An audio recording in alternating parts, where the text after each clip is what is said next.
Assalamu alaikum and welcome back. This is MGT563. The course code, the name of the course is Operation Strategy, and I'm the same person for the last 24 lectures, and today it's 25th. My name is Dr. Anil Salman, and we are going to journey around for another new topic in Operation Strategy, and that would be, let's talk about going global. जब हम globalisation की तरफ जाते हैं, जब हम internationalisation की तरफ जाते हैं, जब हमारा स्कोप थोड़ा सा वाइडर हो जाता है, तब हमारी ऑपरेशन स्ट्रैटेजी किस किस्म की शेप अप होती हैं. Let's see how that works out. Now ladies and gentleman, we are towards the conclusion. थोड़ा सा हमारा कोर्स अब रह गया है जिसके अंदर व्हाट आई प्लान कि जिसके अंदर मैं आपको स्केजुलिंग थोड़ी सी बता दूँ. कुछ लोग शेड्यूलिंग कहते हैं, कुछ लोग शेड्यूलिंग कहते हैं, कुछ लोग schedules के ऊपर बात करेंगे. And later on let me just talk about that how we are going to operate the operation, how we are going to implement rather the operation strategy. क्योंकि अभी तक तो हम बना रहे थे, we were actually looking, and now we by the end of the course we will be taking a look at how do we actually implement the operation strategy और उनसे फ़ायदा क्या होता है. So far, I believe कि आपको operations management और operation strategy के बारे में फ़र्क पता चल चुका होगा. Operation strategy is a little bit broader, and today we are going to talk about the globalization, how it affects our operation strategy. हमें operation strategy जब हम global companies की तरफ जा रहे होते हैं तब हमने अपनी operation strategy कैसे form up करनी होती है. Now moving on to the recap, our same old routine. कि हमने लास्ट टाइम क्या किया था. लास्ट टाइम आई बिलीव हमने बात की थी अबाउट द प्रोक्योरमेंट प्रोसेस, और इसके अंदर मैंने वो एक कंपनी डेलॉयट का 6 स्टेप प्रोसेस बताया था विच हैज़ बीन प्रूवन, और हम किस तरह वर्ल्ड क्लास प्रोक्योरमेंट की तरफ जाते हैं. वी स्टार्टेड ऑफ कि जी प्रोक्योरमेंट प्रोसेस होता क्या है. एक साइड पे आपकी बाइंग चल रही होती है and on the other side your sourcing is going on. Then we talked about strategic sourcing क्या होती है, और हमने स्ट्रेटेजिक सोर्सिंग प्लान बनाए थे. And it's basically a collaborative and systematic process.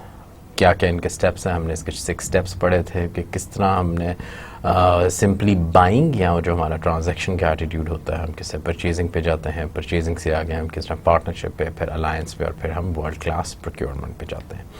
Today later on we also talked about कि world class procurement can be defined using the following 7 dimensions, और वो हमने 7 dimensions डिस्कस की थी कि जी कौन कौन सी आपकी 7 dimensions हैं जिसमें हम हमारी procurement strategy होनी चाहिए, हमारी supply chain strategy होनी चाहिए, और हमारी किस तरह ये strategies align होनी चाहिए हमारी corporate strategy के साथ. लास्ट मैंने recap में इसको हमने काफ़ी डिटेल के अंदर डिस्कस किया था that how Deloitte's की जो 6 step methodology है in terms of procurement, और उसके अंदर ये 6 steps थे. Number 1 was your how you assess the opportunity. इसके अंदर कुछ actions थे और फिर उसके क्या outcomes आए थे, और हर स्लाइड के ऊपर यही था. Then we talked about assessing the internal supply chains, उसके बाद फिर assessing the supply market, फिर developing the source strategy. This one was important क्योंकि output ये है basically कि हम अपनी sourcing की strategy कैसे बनाते हैं, उसके बाद आप उसके implementation कैसे करते हैं, और फिर उस strategy को from top to bottom किस तरह institutionalize करते हैं. इसके अंदर 2 factors आते हैं कि क्या होता है, आपने अपनी अपॉर्चुनिटी को डायग्नोज करना होता है, दूसरा फिर आपने अपने प्रोग्राम को डिज़ाइन करना होता है. अगर आपने ये 2 काम करने हैं then you follow these 6 steps. But the major and the crucial part was your leadership. कि आपको ट्रांसफॉर्मेशनल लीडरशिप या आपको चेंज लीडरशिप की ज़रूरत होती है, जिसके अंदर what you are doing is you are developing the vision, you are developing the strategy.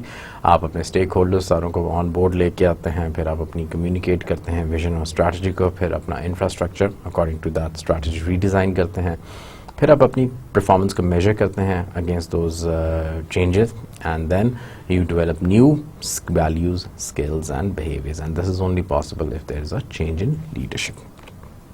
Now अब हम बात करते हैं द ग्लोबल स्ट्रैटेजीज कि जी किस तरीके से ये चलें. सबसे पहले आता है आपका Boeing, a big MNC. It's basically headquartered in Chicago. Boeing employs more than 170,000 people across the United States and in 70 countries. Its sales and productions are worldwide. Now this is a global company. Benetton, UCB, United Colors of Benetton. It's an Italian-based fashion designer and manufacturer of 6,000 retail stores in more than 83 countries. अब जब आपका जो scope है वो सिर्फ एक geographic boundary से different geographic boundaries में चला जाए, तब आपकी स्ट्रैटेजीज वो नहीं रहती। कोक की वो नहीं है, पेप्सी की वो नहीं है, मैकडॉनल्ड्स वैसा नहीं है, पिज़्ज़ा हट वैसा नहीं है, बोइंग वैसा नहीं है, बेनेटन वैसा नहीं है। Using CAD, computer aided design of garments along with computerized garment cutting and assembling, the secret to a fast and flexible manufacturing operations. That's why they are able to operate at such a global scale. Sony क्या करता है? It purchases components from its suppliers in Thailand, Malaysia and all over the world. अब क्या हैं, ये भी आपकी वो जो हमने पीछे strategic sourcing पढ़ी थी, अपने parts वहाँ से लेके आ रहे हैं. So you need a different kinds of operations. और जो आप strategies एक कंपनी में लगा रहे होते हैं वैसी वो एट अ ग्लोबल स्केल वैसी वो नहीं रहती. We have to change it. ठीक है. Then comes Volvo, another company. Volvo क्या करती है? It's basically a Swedish company, but until recently was controlled by an American company, Ford. The current Volvo S40 is built in Belgium and it shares the platform with Mazda. Built in Japan and Ford Focus built in Europe. Now you can see the scope of the company. कौन सी Swedish Americans उसको own करते हैं और कहाँ पे उसने अपने operations start किए. Haier, it's a Chinese company, produces compact refrigerators. It has 1/3 of the US market. और आपकी जो wine cabinets होती हैं South Carolina के अंदर. किस किस्म के products उनके diverse होते जा रहे हैं. China की company और American customers को cater कर रही है. Then comes your reasons. Why do we have to globalize? क्या हमें प्रॉब्लम हो रही है? Why can't we just survive within Pakistan? Why do we need inputs from China? इसकी कुछ इकोनॉमिक रीजंस भी हैं, कुछ आपके सोशल रीजंस भी हैं, लेकिन जो सम ऑफ द रीजंस वो ये हैं कि हम टैंजिबल से जाते हैं इनटैंजिबल की तरफ. नंबर वन इसका होता है कि जी आपकी कॉस्ट्स क्या हो जाती हैं, रिड्यूस हो जाती हैं. वी वेरी वेल नो कि जी अगर एक चीज़ यहाँ लेबरर अगर अमेरिका के अंदर है तो ही is going to be paid in US dollars, लेकिन अगर वही लेबरर चाइना के अंदर है तो उसको भी येन के अंदर पे करेंगे. अगर वही पाकिस्तान के अंदर वो लेबरर है then you pay them in Pak rupees. तो आपकी एकदम लेबर कॉस्ट क्या हो जाती है, कम हो जाती है. फिर taxes, US is highly taxable, Europe में बहुत ज़्यादा टैक्सेस हैं, लेकिन Pakistan, south Asia, east Asia, यहाँ पे टैक्सेस की रेशियो क्या हो जाती है, कम हो जाती है. देन टैरिफ्स, जब आप एक चीज़ इंपोर्ट कर रहे हैं, for example if I am importing Lamborghini या मैं फेरारी अमेरिका से अगर इंपोर्ट करता हूँ तो उसमें मुझे टैरिफ्स बहुत ज़्यादा पड़ेंगे. टैक्सेस, टैरिफ्स क्या होते हैं, when a commodity is being exported और इम्पोर्टेड उसके ऊपर जो ड्यूटी आपको पड़ी होती है दैट इज़ टैरिफ. ठीक है, तो वो ज़्यादा होती है. इससे बेहतर है why not produce in Pakistan to cater the Pakistani market.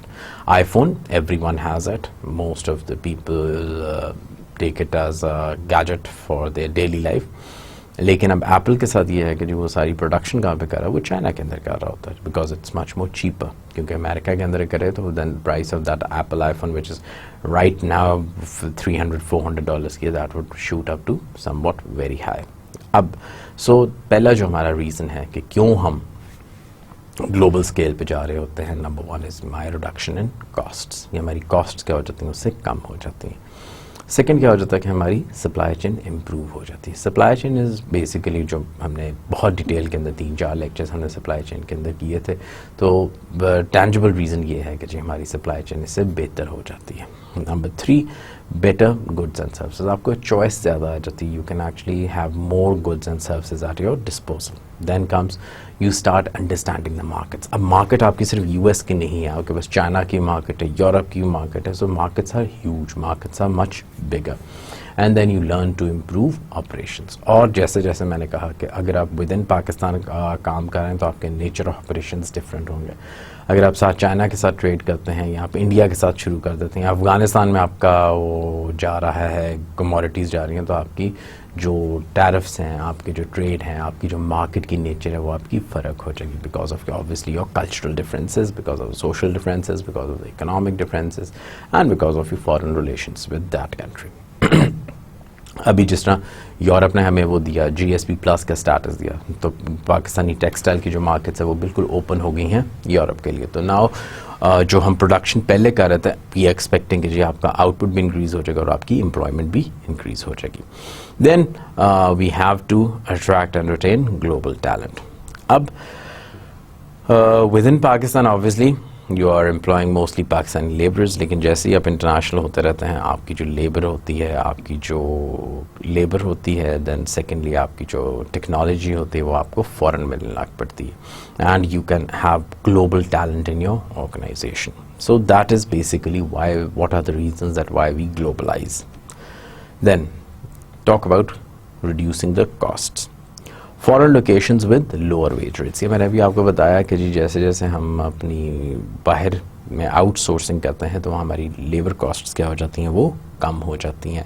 And apart from labour costs हमारे वहाँ पे जो डायरेक्ट और इनडायरेक्ट कॉस्ट्स होती हैं वो भी लो होती हैं as compare to our own country. For example, अगर हम चाइना से if Pakistan have relationships with China, obviously हैं भी, so हम मोस्टली चीज़ें मेड इन चाइना आपको मिलती हैं. Why? Because वहाँ पे डायरेक्ट और इनडायरेक्ट कॉस्ट्स कम हैं.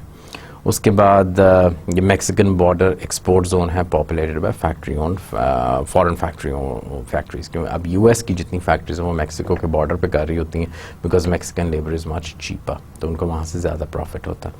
फिर आपका वर्ल्ड ट्रेड ऑर्गेनाइजेशन है WTO कहता है जी आप अपने टैरिफ्स को कम करो और फ्री ट्रेड होना चाहिए बिटवीन कंट्रीज़. फिर आपका नाफ्टा है north Atlantic free trade agreement, that is between Canada, Mexico and USA, ताकि इन 3 कंट्रीज़ के दरमियान ट्रेड क्या हो वो फ्री हो. तो इससे क्या हो जाती है आपकी जो फॉरेन जो लोकेशंस हैं वहाँ पे आप अपना बिजनेस कर सकते हैं और आपका ट्रेड क्या हो जाता है, ज़्यादा हो जाता है. वॉल्यूम ऑफ ट्रेड आपका ज़्यादा हो जाता है, मार्केट्स आपकी क्या हो जाती हैं वो एक्सपैंड हो जाती हैं. फिर आपका एपिक है. Epic is basically Asia Pacific economic cooperation, और ये US, Canada, Japan, south Korea, Australia, New Zealand, China, Taiwan, Hong Kong and other ASEAN members है. ईस्ट एशिया का जो एक वो ऑर्गेनाइजेशन है दैट इज़ आसियान, और आसियान से फिर ये ऑफशूट होकर एपिक बन जाता है. फिर आपका है सीटो में बेसिकली आपका Australia, New Zealand, Japan, Hong Kong, South Korea, Chile and New Guinea आ जाता है. ये सारी कंट्रीज़ ने क्लब किया हुआ so that they can have better trading relationship which actually reduces the cost. Then Mercosur है, that is basically in the Latin America. इसके अंदर आपका आ जाता है Argentina, Brazil, Paraguay and Uruguay.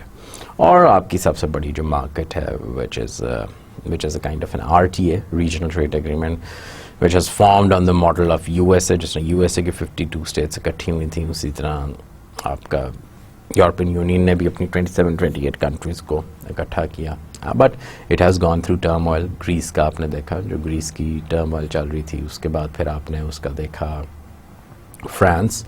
Then there was other countries which got affected by their common monetary policy. But still EU has one of the models जहाँ पे आप क्या कर सकते हैं, आप अपने ट्रेड मॉडल्स को देख सकते हैं. It is a special kind of regional trade agreement और an ideal kind of RTA where there is freedom of movement of labour and capital. दोनों गुड्स भी जा रहे हैं, गुड्स एंड सर्विसेज भी जा रहे हैं, लेकिन मोर इम्पॉर्टेंटली कि अगर आपके पास if I was born in France, I can work in Germany, I can get married in France and so much things. So labor easily से आपका move हो जाता है. Then Number 2 जो हमने reason discuss किया why to globalize was you're improving your supply chain.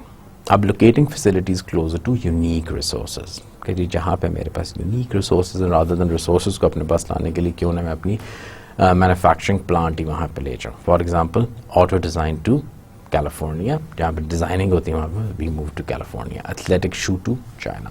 China के अंदर प्रोडक्शन, मास प्रोडक्शन आप कर सकते हैं. So therefore what we do is कि हम अपनी चाइना में प्रोडक्शन स्टार्ट करते हैं. और जो भी आपकी परफ्यूम मैन्युफैक्चरिंग है, French perfumes are famous for that. ठीक है.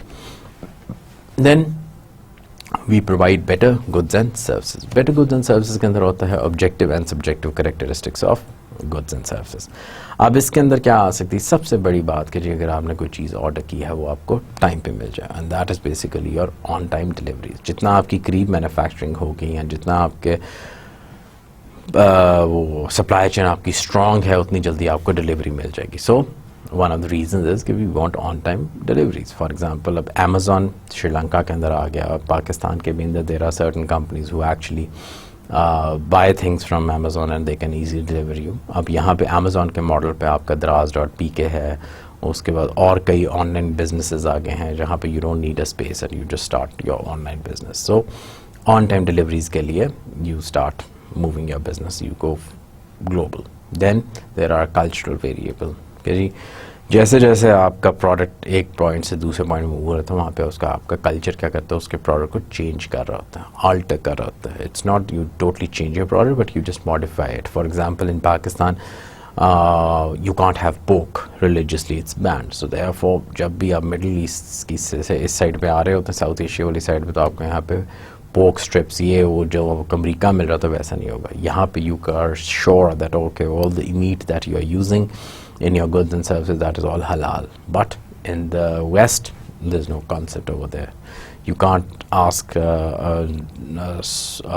restaurant in McDonald's कि जी क्या ये गोश्त हलाल है या नहीं है, बिकॉज उनके कल्चर का पार्ट नहीं है. लेकिन जैसे ही आप यहाँ पे आते हैं you are sure that okay the meat that they are using that is हलाल.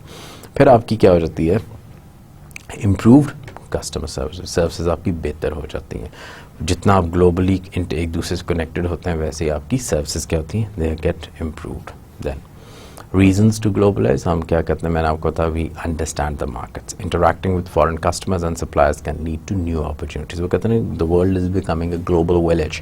लेकिन जैसे जैसे it is becoming a global village, on the other side it is also the markets are becoming much more larger. The markets are expanding. और जैसे जैसे आपकी market expand करती है वैसे वैसे आपका क्या होता है, Whirlpool refrigerators sold in Bangkok are bright in colours. ठीक है, आपको ये पता चलता है कि जो ईस्ट एशियंस हैं या people in Thailand they like bright colours, तो आपने अपने रेफ्रिजरेटर्स का कलर क्या कर दिया, बड़े वो शोक कलर डाल दिए हैं. ठीक है, एंड जो यूएस के अंदर है, अगर आपकी कोई चीज़ ख़राब होती है तो you don't have to repair it, you just replace it.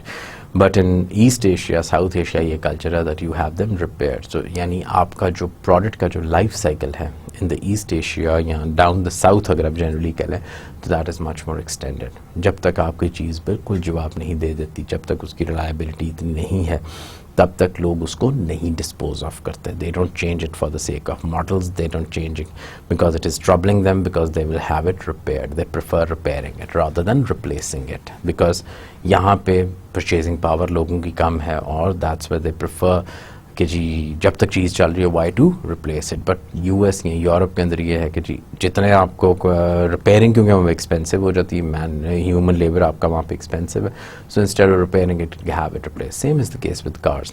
How often do you change your cars in Pakistan? We don't accept अगर आप बिजनेस में हैं. अदरवाइज़ आपकी जो हार्ड अर्नड इनकम होती है वो आपने अपनी स्पेंड की, 24-25 लाख की आपने एक गाड़ी ली. अब जब तक वो गाड़ी जवाब नहीं देती है, अल्लाह ना करे कोई एक्सीडेंट ना हो जाए, तब तक you use that car. And there will be models coming up every year.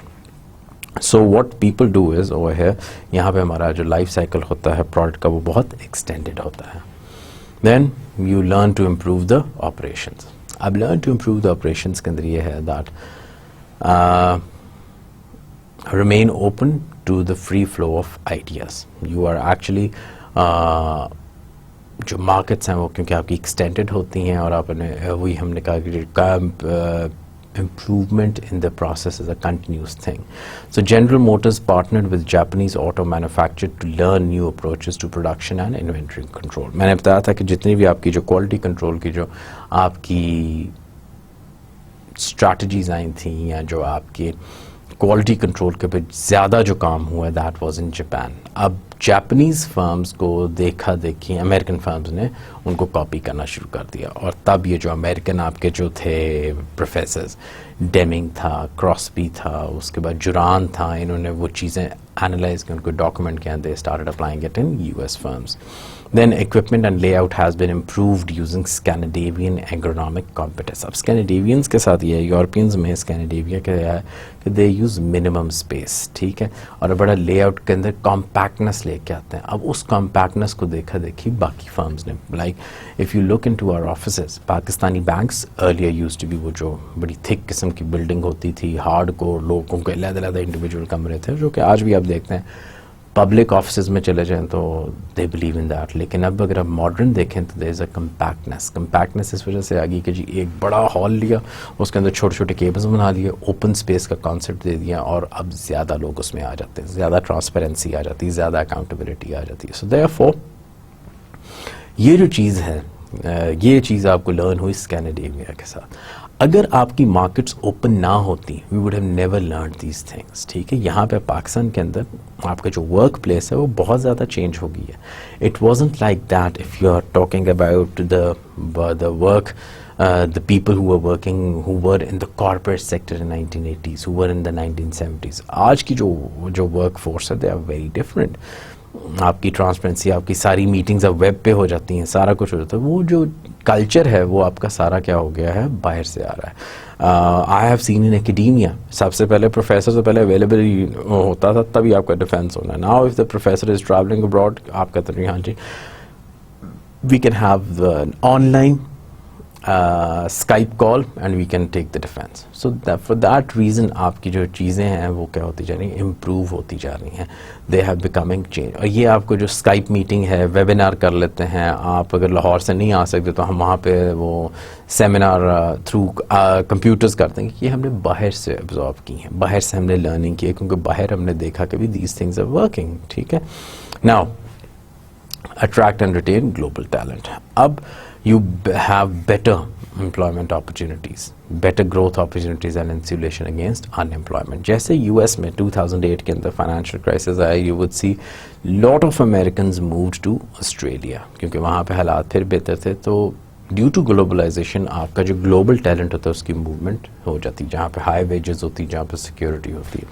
Then relocate unneeded personal to more prosperous locations, जहाँ पे आपकी अननीडेड पर्सनल होता है, जहाँ पे लोग की ज़रूरत नहीं है या लोग ज़्यादा एक्सेस में हैं, आप उस जगह भेज देते हो जहाँ पे उनकी ज़रूरत है, because of globalisation. Then reconciling differences in cultural and social behavior is the key success of globalization efforts. Now you see this is a very, कहते हैं ना, different picture, because once you become global, remember आपका जो local characteristic है वो कुछ आपके basic characteristics रहते हैं, लेकिन आपका market के अंदर आपका वो change आने लग पड़ता है.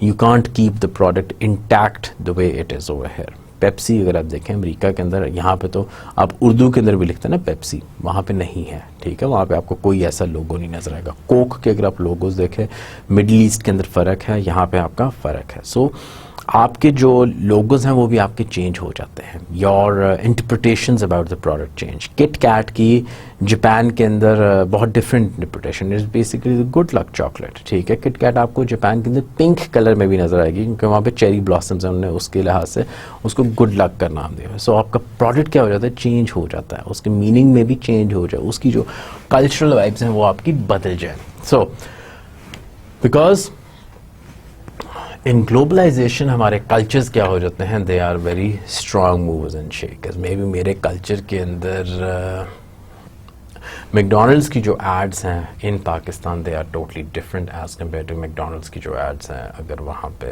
वेस्ट में देखी जाए. ठीक है, यहाँ पे if you have seen Coke या पेप्सी के अंदर, अब यहाँ पे हमारा एक चीज़ आ गई, ये कॉन्सेप्ट आ गया है फैमिली को लेके आने का. यूएस में आपको नहीं आएगा. अगर आप यूएस की एड्स देख लें, वहाँ पे यूथ दिखाएंगे, फैमिलीज ऐसा है. यहाँ पे अगर आप घी के एड्स देख लें, you would see it's only, अगर बच्चा बड़ा है या जवान हो रहा है, it's only because of the oil.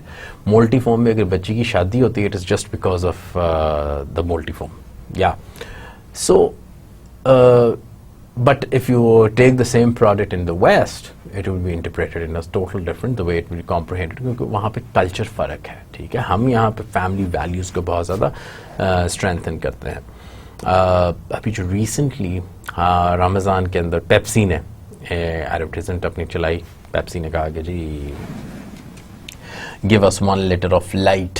क्यों? अब लाइट 80s के अंदर नहीं था, 70s के अंदर नहीं आई, 90s के अंदर ऐसी नहीं आई थी, अब क्यों आ गया? एनर्जी क्राइसिस आ गया. ठीक है, and now what we are saying कि जी एनर्जी क्राइसिस, दैट्स हमारी जो जितनी भी वो है इन्वॉल्वमेंट है या जो हमारा कैंपेनिंग है वो with reference to energy conservation आ जाएगी. ठीक है, सिमिलरली अगर आप देखें कॉन्फ्रेंसेस पाकिस्तान के अंदर अगर आप रोल आउट करें तो in the past 2-3 years since energy crisis her conference का थीम क्या रहा? Energy, energy, energy. So what we have done is that we have actually, we are forced, क्योंकि these are part of your culture. So attitudes can be quite different. तो हमारे attitude क्या होते हैं उसके against different होते हैं. For example, punctuality. If you have worked in France or Germany, very punctual about time, very punctual about their dressing, very punctual about their lunch breaks. 12 o'clock means कि जी अब आप अपने ऑफिस को छोड़ दें and have your lunch. US में as such culture नहीं है. US में there is a concept of working lunch. Similarly in Pakistan हमारा ज़्यादा influence American है. That's why यहाँ पे we don't now what we are bringing is कि जी आप साथ ही एक सैंडविच खा लें और साथ ही अपना काम भी करते रहें. बैंक्स में ऐसा ही कल्चर होता है. वरना if you're in the Europe आपको कॉफ़ी ब्रेक है, it will be done at 10 o'clock. अगर आपकी लंच ब्रेक है 5 बजे के बाद आपको वहाँ पे वो लोग नहीं मिलेंगे, the office will be closed. आपकी जो इन्वायरमेंट है दैट एक्चुअली डिफरेंट कल्चर्स उसको डिफरेंट तरीके से इंटरप्रेट करते हैं. आपके IPRs, intellectual property, in the west it is very strong, but in the south it is very weak. Thievery, bribery, child labour south के अंदर आपको बहुत डिफरेंट तरीके से नज़र आता है. साउथ में we don't see child labour as a problem, but in the west yes it's like a crime. आपके ऊपर एम्बार्गोज लग जाते हैं, आपके ऊपर सैंक्शंस लग जाती हैं. ILO कहता है जी सॉरी आप तो फुटबॉल अब बच्चों से बनवा रहे हैं, that's why it's big crime, so that's why we are not going to buy our footballs in the west. So therefore bribery कुछ कंट्रीज में it's a part of the culture. ठीक है. अब कुछ कल्चर्स कहते हैं जी it's just the fast money, you are paying extra to get a fast service. ठीक है. सो देयरफॉर हर कल्चर के अंदर ये जो इंटरप्रिटेशंस के फ़र्क हो जाती हैं. हैगलिंग, बारगेनिंग, पाकिस्तान के अंदर अगर आप जाते हैं तो पाकिस्तान के अंदर आप बारगेनिंग कर सकते हैं. आप कहेंगे नहीं जी महंगा है, and it's a common norm, you always say ये तो बहुत महंगा है, and the person is definitely going to reduce the price. But in the west you can't do that. You can't go to a shop and you can ask जी मैं perfume तो ले रहा हूँ, ये जेन्युइन है?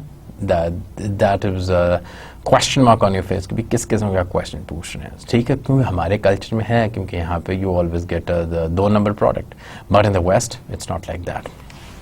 अगर है भी they will tell you कि भी this is the copy. Now we have covered this a number of times, that's why I'll be a little bit faster, but क्योंकि जब हम कल्चर्स की बात करते हैं, ग्लोबलाइजेशन की बात करते हैं, तो हमारे फिर मिशंस क्या हो जाते हैं, वो भी चेंज होने लग पड़ते हैं. Because now you are no more restricted in one geographic boundary. आपकी क्या हो रही है, now you are going abroad, now you are going bigger, you are becoming broader. So वहाँ पे हम क्या बात करते हैं, that mission statements tell an organisation where it is going, obviously clear, and strategy tells you how to get in there. So developing missions a statement. Developing a good strategy is difficult, but it is much easier if the mission has well defined. अगर आपका mission already बना हुआ तो you can easily make your strategy. अब Hard Rock Cafe है, इसका आप mission statement सुने. To spread the spirit of rock and roll by delivering an exceptional entertainment and dining experience, we are committed to being an important contributing member of our community, यानी CSR का थोड़ा सा किया, and offering a Hard Rock family fun, healthy, nurturing work environment while ensuring our long-term success. अब इसके अंदर उसने बड़ी comprehensive किस्म का उसने बता दिया, and by reading this you can easily, at least आपको एक idea हो जाता है कि Hard Rock Cafe क्या चाह रहा है, क्या करना चाहता है, and what kind of promise it is making to you, what is its mission. अब हमने बात की कि स्ट्रेटेजिक प्रोसेस होता है, रंग कुछ गाढ़े हो गए हैं, but once you get the slides you can have a look at it. पहला आपका आ जाता है ऑर्गेनाइजेशनल मिशन, जो कि मैंने पीछे बात की. फिर आपने फंक्शनल एरिया मिशन, उसके अंदर आपके मार्केटिंग, ऑपरेशंस और फाइनेंस की बारी आ जाती है. इस कोर्स में हम ज़्यादा मिडल वाले पे काम कर रहे हैं, दैट इज़ योर ऑपरेशंस. अब स्ट्रैटेजी सेम ओल्ड थिंग, और स्ट्रैटेजी में हम क्या कर रहे हैं, it is basically an action plan to achieve your mission. Functional areas have strategies, marketing की अलग स्ट्रैटेजी होती है, ऑपरेशंस की मैनेजमेंट में ऑपरेशन स्ट्रैटेजी हम इस वक्त पढ़ रहे हैं, और फाइनेंस की अलग स्ट्रैटेजी होती है. Strategies exploit opportunities and strengths and neutralise threats and avoid weaknesses, ये भी हमने कर लिया था. अब आ जाती हैं what are the strategies for competitive advantage. इसके अंदर आपके 3 किस्म के होते हैं, one is differentiation, one is cost leadership and another one is your response. Differentiation, either you are doing better और एटलीस्ट डिफरेंट, कि आपका जो प्रोडक्ट है वो आपकी डिफरेंस हो. कॉस्ट लीडरशिप में आपका obviously your product is much cheaper, अगर वही चीज़ आपको मिल रही है, for example Toyota versus Bentley और एनी अदर कार, आपको ड्राइव भी कर रही है, आपको फैसिलिटी भी दे रही है. Toyota is much more cheaper as compare to any American car being made by General Motors. उसके बाद रिस्पॉन्स, जब भी कोई एक्शन आया उसको रिस्पॉन्स किया आपने, फटाफट रैपिड आपने रिस्पॉन्स किया. Now how do you compete on differentiation. Differentiation के ऊपर कम्पीटमेंट करने के लिए क्या करते हैं, uniqueness, if your product is unique, that is your differentiation. इसको हम कहते हैं आपकी वो क्या कहते हैं, नीश क्या है, where are you actually different from the rest. Uniqueness can go beyond both the physical characteristics and service attributes to encompass everything that impacts customer perceptions of the value। ठीक है, आपकी वो यूनिकनेस है। For example जब कहते हैं Turkish rugs, ठीक है, handmade silk Turkish rugs, Walt Disney, कोई और नहीं है। यहाँ पे कई फन सिटी है, कई है, लेकिन no one can match Walt Disney, क्योंकि वो कंटिन्यूसली इंप्रूवमेंट लेके आ रहा है, कंटिन्यूसली चेंजेस लेके आ रहा है। जो चीज़ें उसने कर दी हैं एक अम्यूजमेंट पार्क के अंदर, कोई और नहीं कर सकता। ठीक है, Hard Rock Cafe, that is basically your dining experience. Number 2 आ जाता है आपका competing on cost. That is also one of the operations कि अगर आप ग्लोबली जा रहे हैं, you going on an international arena, तो अगर आपकी कॉस्ट हायर हो जाती है तो फिर आप उनके डोमेस्टिक प्रोडक्ट के साथ किस तरह कम्पीट करेंगे। अगर मुझे नाइकी जॉगर और बाटा जॉगर दोनों एक ही प्राइस में मिल रहे हैं तो I would prefer Nike, because that's an international brand, that is proven brand, and Nike is a brand. So provide maximum value as perceived by customer, does not employ low quality. Quality के साथ आपने, as I said, quality के साथ हम कभी भी compromise नहीं करते, क्योंकि द मोमेंट आप कहते हैं ना कि मैं क्वालिटी के साथ कॉम्प्रोमाइज़ कर रहा हूँ, then things become out of, जैसे कहते हैं ना, you can't actually correct it. क्योंकि एक दफ़ा अगर एक बंदे ने क्वालिटी की बेसिस पे आके प्रोडक्ट को रिजेक्ट किया, नो मैटर आप कितनी दफ़ा कम बैक कर लें, it is very difficult to capture that market. ठीक है, सो कॉस्ट कम करना doesn't mean that you are compromising on quality. So South West Airline क्या हुआ जब 9/11 हुआ, and South West Airline is the only airline that actually run in profits. और इसके लिए बड़ा वो एक ईजी देयर इज़ स्ट्रैटेजी जो कि कुछ गुरुज ने, फाइनेंशियल गुरुज ने कहा कि जी अगर आप देखें 10 साल तक किसी कंपनी का स्टॉक इंक्रीज ही कर रहा है, लो नहीं कर रहा है, इसका मतलब है the company is making profits. South West airline was one of them. Secondary airports, वो ये उन एयरपोर्ट्स पे जाते हैं जहाँ पे मेन एयरपोर्ट्स पे नहीं जाते, क्योंकि मेन एयरपोर्ट्स पे क्या होता है, रश होता है। ठीक है, तो उसने नीश क्या रखी, मैं छोटे एयरपोर्ट पे जाऊँगा और वहाँ पे ईजिली पैसेंजर्स भी आ जाएंगे and I can take them out. No frill service, efficient utilisation of equipment. It's just like कि आप एक वैगन पे बैठे हुए हैं, that will be a crude word of saying, but South West इसी ने ऑपरेट करता है। आप बस अब अपना सामान उठाएं, न्यूयॉर्क से बैठे हैं, एल्बनी आ जाएं, एल्बनी से जाएं पेंसिल्वेनिया चले जाएं कहीं पे, लेकिन the plane will just transport you from one place to another and it is very cheap as compare to any other airline. वहाँ पे खाना भी अगर हमने वो कुछ खाना है तो यू पे फॉर इट। ठीक है, और अगर कुछ मिलेगा मे बी वो मिल जाए, नट्स आपको मिल जाएंगे या कोक आपको मिल जाएगी, उसके अलावा डोंट एक्सपेक्ट कि जी हमें खाने के टाइम पे खाना मिलेगा। No, it's not like that. Similar cases with Walmart. Now Walmart is a big name, just like Walt Disney. Walmart को भी कोई अभी तक compete नहीं करता। हाँ, उसके मॉडल पे बहुत सारे स्टोर बने हैं, टेस्ला, ये वो आपका जो JC Penney, उसके बाद the Big Mart. There are so many big stores. हमारे यहाँ पे अगर आप पाकिस्तान में देख लो, मेट्रो आ गया, कैश एंड कैरीज आ गया, obviously they are minute, very small in front of the Walmarts. But Walmart क्या करता है, small overheads, direct shipments from manufacturers, सीधा वो मैन्युफैक्चरिंग वालों से पकड़ता है, and which reduce the distribution cost with faster transportation. यानी फैक्ट्री से वो अपनी चीज़ें सारी उठाता है, और ये सप्लाई चेन के अंदर वॉलमार्ट ने ही ये वाला काम स्टार्ट किया था कि जब आपका माल तैयार हो जाए फैक्ट्री में, they go there, they send their trucks, they get the material, and उससे उनकी क्या हो जाती है, जो कॉस्ट्स हो जाती हैं बीच में, जो सप्लाई चेन के अंदर बाकी जो आपके स्टेक होल्डर्स आ रहे होते हैं उनको वो कम्प्लीटली डिलीट करता है और सीधा मैन्युफैक्चर से चीज़ें उठा के, इसलिए उसकी कॉस्ट भी कम होती है। देन पेगासस एयरलाइंस का भी यही है, there cost is very, they compete on the cost, competing on response। अब जब हम response की बात करते हैं, response is basically आपका क्या हो, it has to be flexible, it has to be reliable and it needs to be quick। Flexibility में क्या हम देखते हैं, flexibility is matching market changes in design innovations and volumes। Products of HP have a life cycle of months। ठीक है, आप उसके अंदर फ्लेक्सिबिलिटी लेके आते हैं, जैसा मार्केट आपको चाह रही है आपके प्रोडक्ट के अंदर वैसी फ्लेक्सिबिलिटी हो। Reliability is in meeting schedules, German machine industry. ठीक है, आप you are very much punctual in terms of whatever you are saying, so आप कभी भी शेड्यूल से इधर उधर नहीं होते। और क्विकनेस में क्या होता है, in design, production and delivery.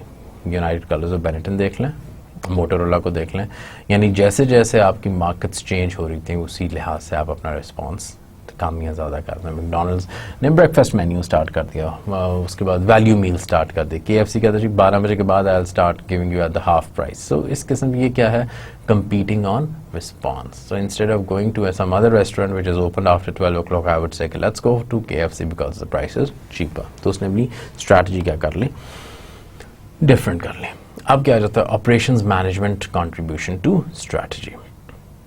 अब जो है कि in operations management हमारे 10 decision areas हैं। Number 1 is your product, number 2 is your quality, number 3 is your process, number 4 is your location, number 5 is your layout, number 6 is your human resource, number 7 is your supply chain, number 8 is your inventory, number 9 is your scheduling and number 10 is your maintenance। अब हम क्या approach के use करते हैं, अब approaches में हम क्या, हमने अभी ये देख लिया कि जी product different in decision areas के अंदर हम 3 किस्म के अप्रोचेज यूज़ कर रहे हैं। Number 1 is differentiation, cost leadership या रिस्पॉन्स, ये भी हमने पीछे कवर किया। ये डिफरेंट आगे उसके एग्जांपल्स हैं। और अब अगर आपने कंपेरेटिव एडवांटेज देखना, हम इन्हीं 3 एरिया, इन्हीं 3 अप्रोचेस की स्ट्रैटेजी बनाते हैं बेसिकली कि जी आपकी डिफरेंशिएशन क्या है, आपकी रिस्पॉन्स क्या है और आपका कॉस्ट लीडरशिप क्या है।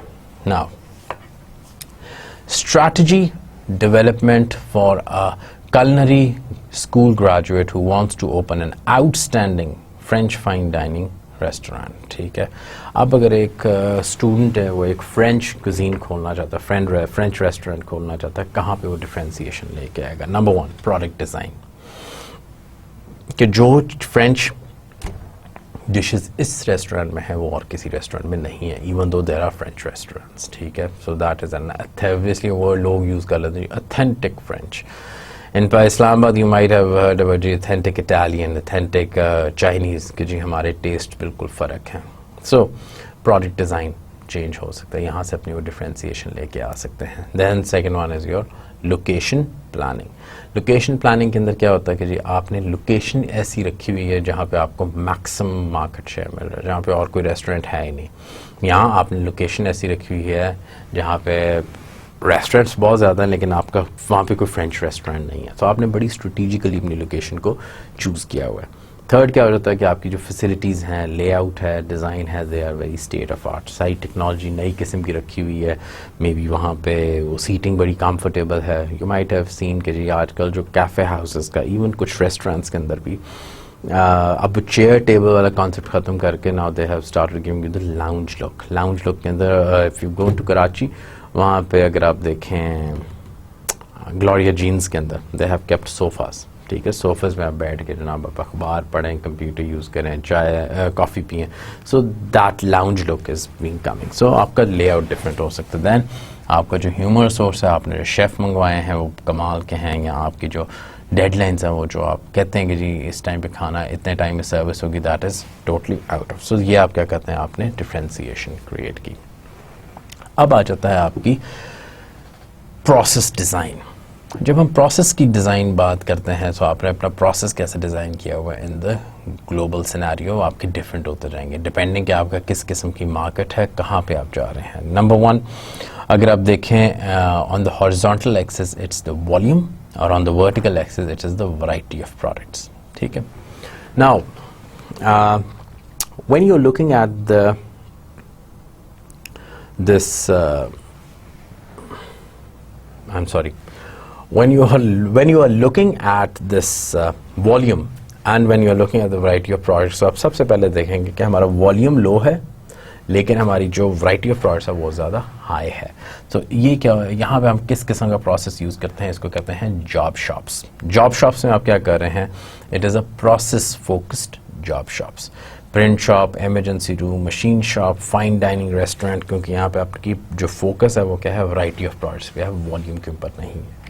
सेकंड क्या आ जाता है, आपका वॉल्यूम मॉडरेट हो गया लेकिन आपका वैरायटी ऑफ प्रोडक्ट्स भी क्या है, वो भी मॉडरेट है, यानी प्रोडक्ट्स की लाइन भी मॉडरेट है, इट्स नॉट हाई, और आपकी जो वॉल्यूम है वो भी आपका मॉडरेट है। इनको हम कहते हैं असेंबली लाइन, यानी आपका रेपिटेटिव मॉडल आ रहा है। For example cars, appliances, TV, fast food restaurant, वहाँ पे आपकी स्पेशल डाइनिंग थी, यानी खाना आप कस्टमाइज करके एक कस्टमर के लिए बना रहे हैं। But over here it's more of कि जी स्टैंडर्डाइज्ड है, बर्गर हैं तो बस सारों को बर्गर वैसे ही मिलेगा। ठीक है, कोई उसके अंदर कस्टमाइजेशन नहीं है। और थर्ड आपका आ जाता है कि आपका हाई वॉल्यूम आपने बना लिया और उसके अंदर कस्टमाइजेशन ऑलमोस्ट नेग्लिजिबल है. अब this is basically product focused and this is continuous. और कंटिन्यूस के अंदर steel, sugar, paper, bread, institutional kitchen. So ये जो सारी चीज़ें हैं क्योंकि मास प्रोडक्शन हो रही है. और रेड में अगर आप देखेंगे तो दैट इज़ मास कस्टमाइजेशन. अगर आप ये वाले ब्लू, लाइट ब्लू वाले में देखेंगे तो दैट इज़ मास प्रोडक्शन. अब वहाँ पे आ जाता है कि अगर आप थोड़ा सा और ऊपर चलते हैं वहाँ पे आपका जो वॉल्यूम है वो भी आपका हाई है लेकिन आपका जो प्रोडक्शन है वो भी हाई है. अब यहाँ पे क्या हो जाते हैं, आपके मास कस्टमाइजेशन आ जाती है और you are doing customisation at very high volume. अब आपका डेल कंप्यूटर, ठीक है, यहाँ आपकी जो कैफेटेरिया के ऊपर इतने ज़्यादा वैरायटी ऑफ फूड होता है लेकिन आपके मुताबिक जी अंडा ऐसा होना चाहिए, ब्रेड ऐसी होनी चाहिए, सर को वो उस किस्म से आपको बना के दे रहा होता है लेकिन वॉल्यूम भी बहुत ज़्यादा होता है. So that is basically your mass customisation. अब ये आपके हैं क्या हैं, प्रोसेस डिज़ाइंस हैं. इसके अंदर अभी हमने पिछली स्लाइड्स के अंदर देखा था कि जो आप अपने प्रोसेस डिज़ाइंस के अंदर किस तरीके से प्रोसेस इम्प्रूवमेंट्स लेके आ सकते हैं. ये जो इम्प्रूवमेंट का हमने पहले ही बात की कि जी it is a continuous process, it can be a breakthrough. Now these are different choices that you have to make. Maybe मैं अमेरिका के अंदर I am producing at a mass production कर रहा हूँ लेकिन अगर मैं कहीं और लेके जाता हूँ तो मे बी मैं शुरू अपनी mass customization के साथ करूँ फिर मैं आहिस्ता आहिस्ता उसको mass production लेंगे. So it's basically जब आप globalize हो रहे होते हैं, जब अपने operations को आप बाहर लेके जा रहे होते हैं, तो दैट इज़ बेसिकली कि यू आर लुकिंग इनटू कि मैं किस मार्केट में जा रहा हूँ, वहाँ का कल्चर कैसा है, उन लोगों की परचेजिंग पावर कैसी है. So you are not just looking into कि जी मेरे प्रोडक्ट की एक्सेप्टेबिलिटी है या नहीं है. That is also one of the core thing. आप ग्लोबल इसी वजह से हो रहे होते हैं क्योंकि आपके प्रोडक्ट की एक्सेप्टेबिलिटी है. आप ग्लोबल इस वजह से हो रहे होते हैं, आप मैन्युफैक्चरिंग उस वजह से उस कंट्री में लेके जा रहे होते हैं क्योंकि it is near to the resources. वहाँ पे प्रोडक्शन करना मच चीपर है. बर्गर अगर मैकडोनल्ड्स का यहाँ से जाए, अमेरिका से जाए और पाकिस्तान के अंदर आए इम्पोर्ट किया जाए तो that will be very expensive. और वहाँ पे it is just like through $1 menus भी हैं. $1 मीन्स 100 रुपीज़. यहाँ पे तो 100 रुपीज़ का आपको कुछ भी नहीं मिलेगा.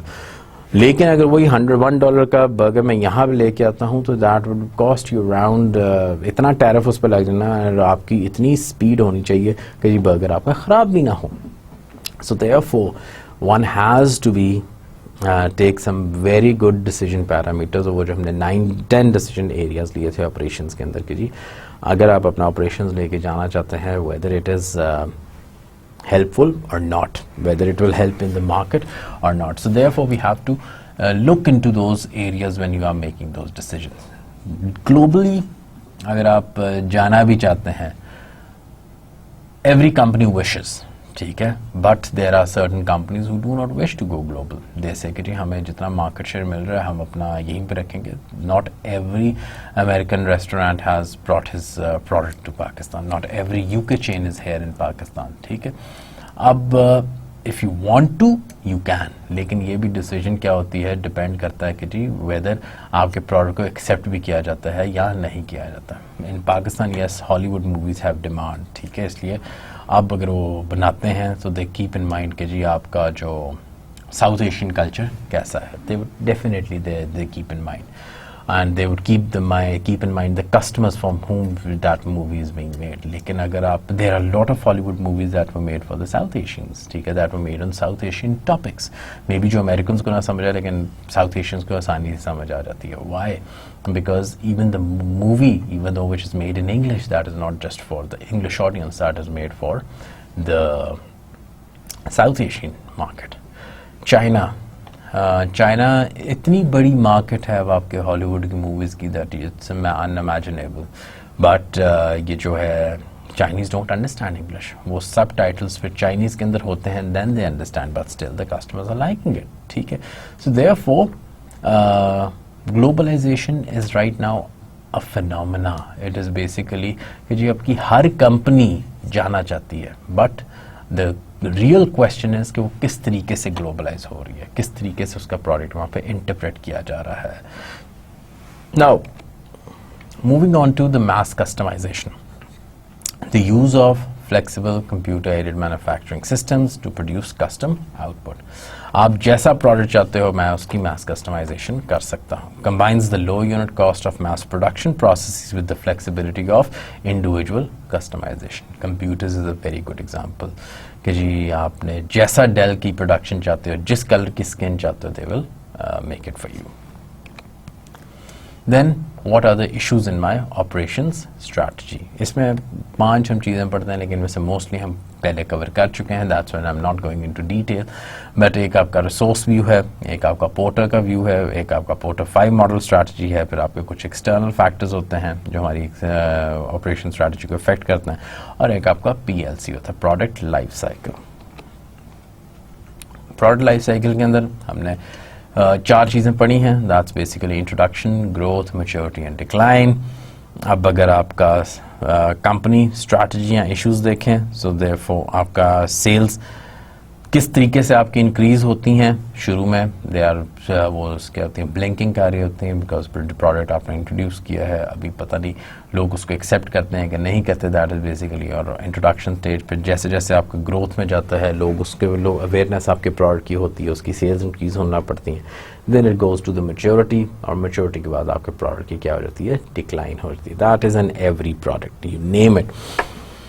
You might be wanting to ask the question कि फिर कोक का PLC कहाँ पे? Coke is still in maturity, Pepsi is still in maturity, Nike is still in maturity. वो क्या करते हैं, प्रोडक्ट के अंदर वैसी वैसी इनोवेशन लेके आ रहे होते हैं, इम्प्रूवमेंट लेके आ रहे होते हैं. जैसे जैसी मार्केट चेंज हो रही थी वैसे वैसे आप अपने प्रोडक्ट की वो क्या होते हैं, demand, according to the demand, according to the market need. जो ऑपरेशन स्ट्रेटजी में एक साइड पे आपका मार्केट है, एक साइड पे आपके रिसोर्सेज हैं, इन दोनों के मैच के मुताबिक आपका प्रोडक्ट क्या हो रहा होता है, चेंज हो रहा होता है. इंट्रोडक्शन के अंदर होता है best period to increase the market share, क्योंकि आप रिड्यूस कर रहे हैं. R&D engineering is very critical. Growth के अंदर practical to change price and quality image. यहाँ पे आप नीश बना रहे होते हैं कि this is what my niche is, ये है यहाँ पे मैं अपने आप को स्टैंड आउट करता हूँ. मैच्योरिटी में क्या होता है, it's the pure time to change image, price और क्वांटिटी, क्योंकि आपका प्रोडक्ट क्या हो चुका है, मैच्योर हो चुका है. कई ऐसे भी प्रोडक्ट्स हुए हैं जो मैच्योर हुए और उन्हें चेंज करना चाहा and people said sorry we don't want that change. Coke की बड़ी फेमस एक एग्जांपल है कि जी कोक ने, क्लासिक कोक था, गुड मॉर्निंग कोक वो लेके आया, गुड मॉर्निंग कोक नहीं, न्यू कोक के नाम से उन्होंने लेके आया. People have accepted it and then they had to revert back to classic Coke. So maturity के अंदर आप जो प्रोडक्ट इन द इम्प्रूवमेंट ला रहे होते हैं वो बड़ा डिफरेंट होता है. इट इज़ डिफिकल्ट, क्योंकि लोग आपके प्रोडक्ट के साथ क्या हो चुके होते हैं, वेल ट्यून्ड हो चुके होते हैं. They are actually much customed with your product. So therefore what they are looking at is कि जी हमें ये वाला प्रोडक्ट पसंद है, हम इसको ले रहे हैं और हमने सिर्फ यही लेते रहना. इसलिए जो मेजर चेंजेस आपको जो बहुत ज़्यादा चेंज आएगा, फॉर एग्जांपल अगर आप देखें मोबलिंक नाम वही रहा है, लेकिन उसने अपनी ब्रांडिंग थोड़ी सी चेंज कर दी. बैंक अल्फा को अगर अभी आप देखेंगे so they have change their branding a little bit. उसके बाद अगर आप मैकडॉनल्ड्स को देखें, McDonald's is not going to say कि जी आज से मैं पिज़्ज़ाज बनाने लग पड़ा, बनाएगा सिर्फ बर्गर ही, लेकिन मे भी कोई एडवर्टाइजिंग कैंपेन अपनी चेंज कर दे. उसने क्लाउन एक लेके आया था, KFC अपनी डक लेके आया, वो हैन लेके आया था. तो वो इस तरीके से वो चेंजेस लेके आ सकते हैं ब्रांडिंग में, लेकिन they will never change their product, क्योंकि प्रोडक्ट्स उनके क्या है, मैच्योरिटी स्टेज के ऊपर है. पिज़्ज़ा हट हमेशा पिज़्ज़ा ही सेल करेगा, लेकिन ऑब्वियसली उन्होंने अपना मेन्यू क्या कर लिया, इम्प्रूवमेंट या प्रोसेस इम्प्रूवमेंट या प्रोडक्ट इम्प्रूवमेंट क्या किया, पास्ता उसके अंदर ले आया, इम्प्रूवमेंट्स ले आया. ठीक है. KFC ने for example basically it's their chicken, but they have started bringing zinger, they have macadamia, all that sort of things they have added up, क्योंकि अगर वो चिकन को चेंज नहीं कर सकते. ठीक है. सो जब डिक्लाइन हो रहा होता है, यहाँ पे आप अपनी क्या कर रहे होते हैं, कॉस्ट को कंट्रोल कर रहे होते हैं कि जी मैं अपनी कॉस्ट को मिनिमाइज कर लूँ. एंड यहाँ पे आप डिफरेंट आइडियाज़ के साथ, for example drive through restaurants आ गए कि जी you just instead of opening a full-fledged restaurant, आप मूविंग रेस्टोरेंट, जहाँ पे मोबाइल रेस्टोरेंट खोल लिया, जहाँ पे लोग नजर आए वहाँ पे रोक लिया, वहाँ पे आपने पिज़्ज़ा जो भी आपने रेडीमेड फूड देना शुरू कर दिया. ठीक है. अब क्या आ जाते हैं, this I have already mentioned, all is covered. Let's move on to the स्वॉट एनालिसिस। स्वॉट एनालिसिस के अंदर आपकी जो मिशन होती है, internal strengths, external opportunities, internal weaknesses and external threats. तो एक आपकी इंटरनल एनवायरनमेंट और एक आपकी एक्सटर्नल एनवायरनमेंट है। इंटरनल एनवायरनमेंट में आप देख रहे होते हैं अपनी स्ट्रेंथ्स और वीकनेसेस, और एक्सटर्नल एनवायरनमेंट में आप देख रहे होते हैं थ्रेट्स एंड अपॉर्चुनिटीज़। और ये आपका क्या हो रहा था, आपका एनालिसिस हो रहा था, ठीक है। और इसी एनालिसिस की बेस पे, स्वॉट एनालिसिस की बेस पे आप क्या करते हैं, अपनी स्ट्रैटेजी फॉर्म करते हैं।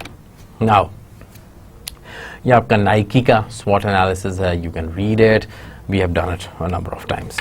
So SWOT analysis, it's a key tool in the strategy formulation.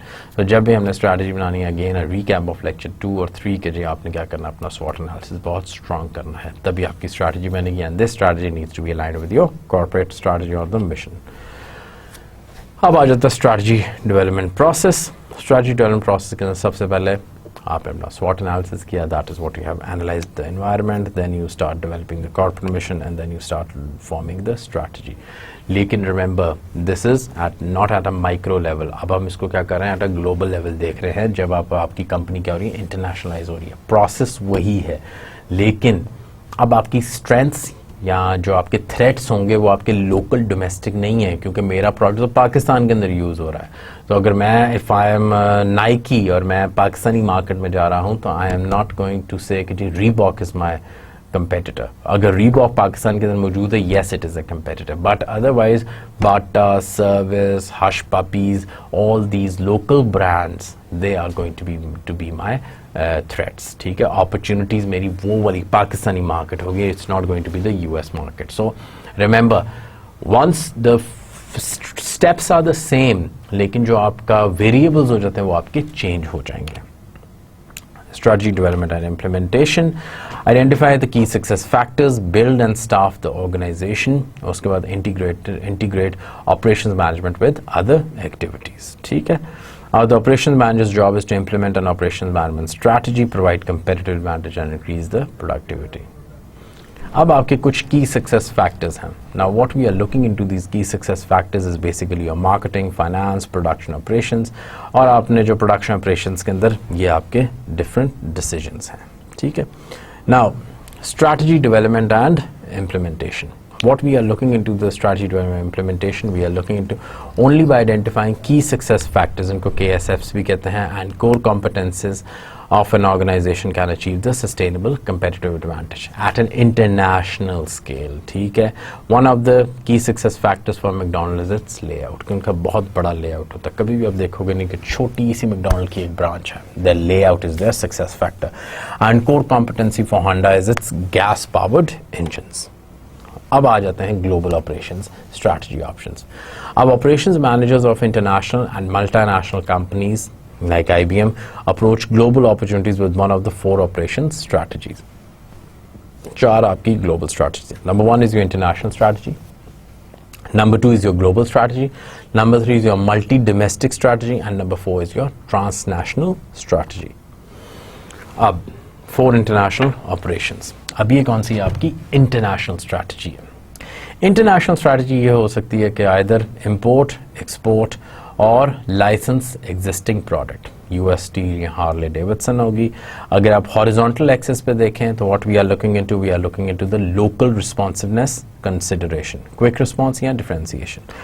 और अगर आप वर्टिकल एक्सेस पे देखें, we are talking about the cost considerations. ठीक है, सो आपने अगर लो रिस्पॉन्स देखना है और वहाँ से आपके कॉस्ट भी आपकी लो हो, तो आप क्या देते जी लाइसेंस दे दो या इंपोर्ट और एक्सपोर्ट कर लो.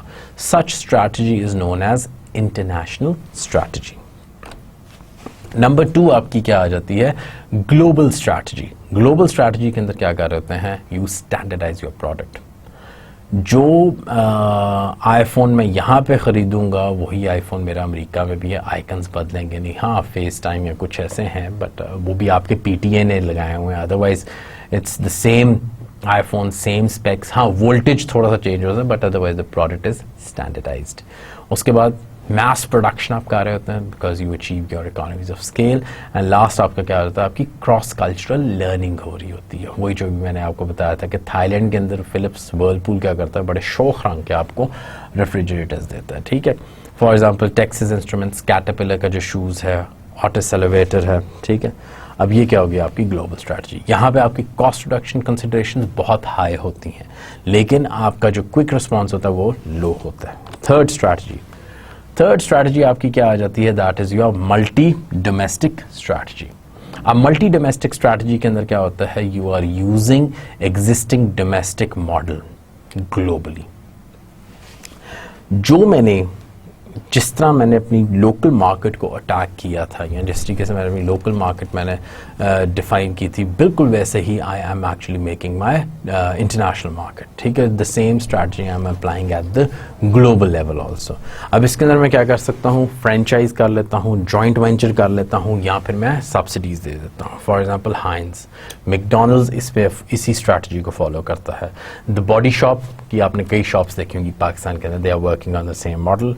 या Hard Rock Cafe her favourite, so that is also following the same. So ये जो चीज़ होती है कि आप वो वाला मॉडल उठाओ जो आप लोकली अप्लाई करो और आप उसको एज इट इज ग्लोबली थोड़ा सा विद मॉडिफिकेशन आप अप्लाई कर लो। That is basically your multi domestic strategy.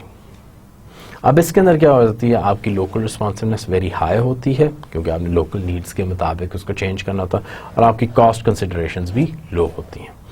Then comes your last one, that is your transnational strategy. Transnational strategy के अंदर क्या करते हैं, we move material, we move people, we move ideas across the national boundaries. You just move everything, ठीक है। We have economies of scale and we have cross-cultural learning. The living example is your Coca-Cola. ठीक है, आपने सब कुछ move किया, आपने लोग भी कर दिए, यूनिलीवर को देख रहे हैं, प्रॉक्टर एंड गैम्बल को देख लेना। This is a transnational strategy. In this you have Nestle is also example of your transnational. So यहाँ पे आपको क्या मिलता है, you get economies of scale and you have cross-cultural learning. So these are this is the strategy that we are actually applying in terms of your वो क्या कहते हैं, when we are going global. Now ladies and gentlemen, we have to understand कि जी in this global era आपकी जो operation strategy है वो इतनी उसके अंदर फ्लेक्सिबिलिटी होनी चाहिए, दैट वो जो हमने कहा था क्विक रिस्पांस होना चाहिए, इतनी फ्लेक्सिबिलिटी होनी चाहिए कि जी अगर आपका प्रोडक्ट बाहर यूज़ हो रहा है या उसके अंदर पोटेंशियल है, do not just restrict itself yourself to the local market, क्योंकि ऑब्वियसली वो प्रोडक्ट आपका बाहर अवेलेबल होगा। There are so many avenues. अब किस एवेन्यू के साथ जाना है, that is your choice. Either you want to have a low quick response, a high cost effectiveness, और vice versa, and what kind of strategy you have to use. But कोई भी अब लोकल ब्रांड देख लो, खाड़ी को देख लेना, खाड़ी is in England, Junaid Jamshed के प्रोडक्ट्स आपको इंग्लैंड में भी नजर आएंगे, यूएस में भी नजर आएंगे। These brands are also becoming global. It's not कि हमारे पास सिर्फ कोक आता है, हमारे यहाँ से भी उठ के प्रोडक्ट्स बाहर जाते हैं। I think in your lectures या किसी classroom के अंदर I was telling there's a product called Tiger bubble gum. I have never had it. It's in Karachi. Businessman is making such bubble gums, and you would be amazed कि उसकी जो market है that is in Africa. Africa के अंदर हमारी tiger bubble gum पूरी फैली हुई है, मार्केट शेयर उसका अच्छा भरा जा रहा है, and Africans love this bubble gum. So as a Pakistani, when I'm teaching these concepts, don't think कि सिर्फ कोक ने आना है. It's like our Pakistani brands needs to go outside also. And when such thing is happening, we need to be prepared कि हमने किन concepts को रखना है. Either you really want to follow the international strategy, do you want to go for global strategy, do you want to go for multi-domestic strategy, or you want to go for transnational strategy. So keep in mind, once we are going global, once we are not local, तो आपकी operation strategy change हो जाएगी, आपका जो mission है वो आपका different हो जाएगा. क्योंकि जब मैंने मिशन बनाया था earlier, I was just a Pakistani company, but now I am going bigger. Nirala Sweets, when it came to Pakistan, it was a small company, but now we are going bigger and we are going global. तो उसकी strategy क्या हो जाती है, change हो जाती है. So in this aspect we have to remember कि जी आपने कौन सा स्ट्रैटेजी मिक्स लगाना है. And at times you might say कि जी हम ये भी मत सोचिएगा कि जी हमने एक ही स्ट्रैटेजी यूज़ करनी है। मे बी शुरू में आपने इंटरनेशनल स्ट्रैटेजी लगाई है, उसके बाद you move on to multi domestic strategy, या उसके बाद आपने दूसरा मिक्स यूज़ कर लिया है। मे बी एक रीजन के अंदर आप इंटरनेशनल स्ट्रैटेजी लगा रहे हैं, मैं नेपाल के अंदर इंटरनेशनल स्ट्रैटेजी लगाता हूँ, यूएस के अंदर मैंने ग्लोबल स्ट्रैटेजी लगा ली है। So that also keep in mind कि वो हमारी चेंज हो जाएगी, वो वाला भी आप मिक्स यूज़ कर सकते हैं। It is not that we have to just hardcore follow कि जी one strategy throughout the lifetime. No, there are no such rules. Given कि आपके cultural, political, social, economic, religious factors कैसे हैं which actually make your product acceptable in those international markets, we can use any kind of strategy. Till then, I'll leave you with this how operation strategy becomes a global strategy and what kind of global strategies you have to apply. I'll see you in lecture number 26 with some new topic, and most probably give you the recap again of all of this, but keep remembering do remember the names of these international strategies, how we can actually go global in terms of our operations. Till then, have a nice time. Allah Hafiz.